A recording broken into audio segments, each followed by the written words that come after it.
Okay, this is a tutorial on how to sit cross-legged. We've already discussed that there's a few elements in this. You need to make sure your endurance is good, so you're doing some cardiovascular activity to make sure your circulation is good to enable you to sit without getting dead legs. The other component is strength.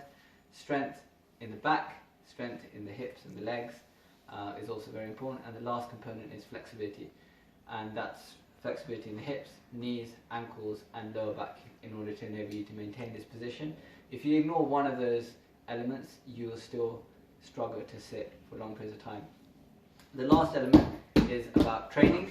So in order to train, what I recommend is that you sit in the upright cross-leg position for a certain amount of time. As soon as you feel you start to slouch, then you stop the timer, you record how long you've been able to do, and then you repeat that daily and slowly, gradually increase your time. As long as you do it right, you'll build again and again and again, and you'll get stronger and better at it. So the first mobility stretch is hamstring stretch. So one leg in front, other leg back, lean in. So you want to keep your back straight and just walk your hands along your shin as far as you can comfortably. And you want to hold the stretch for 30 seconds.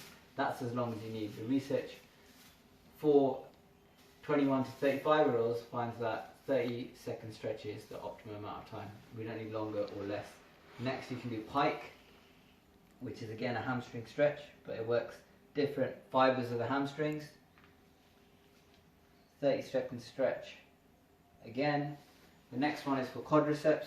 You bring one leg in this angle, 90 degrees, and then you lean back. This will work the hip flexors at the front of the hip and the quadricep muscle, which is, these are all the muscles of the hip that we're working on at the moment. The next one is the adductors of the hip, or the groin muscles. Bring our feet together, and then we pull, interlace our fingers, pull our heels towards our groin, and then we can use our elbows to pull down, and we can hold that position for 30 seconds. So far we've done adductors, we've done hamstring stretch, we've done quadricep. The last one is the external rotators of the hip. For that, we opt for 90 degrees at the knee again, in this position, and then we lean forward, and they call this the pigeon stretch.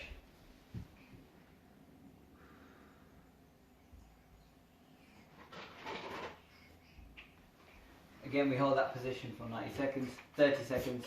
The last one is called Cobra in yoga.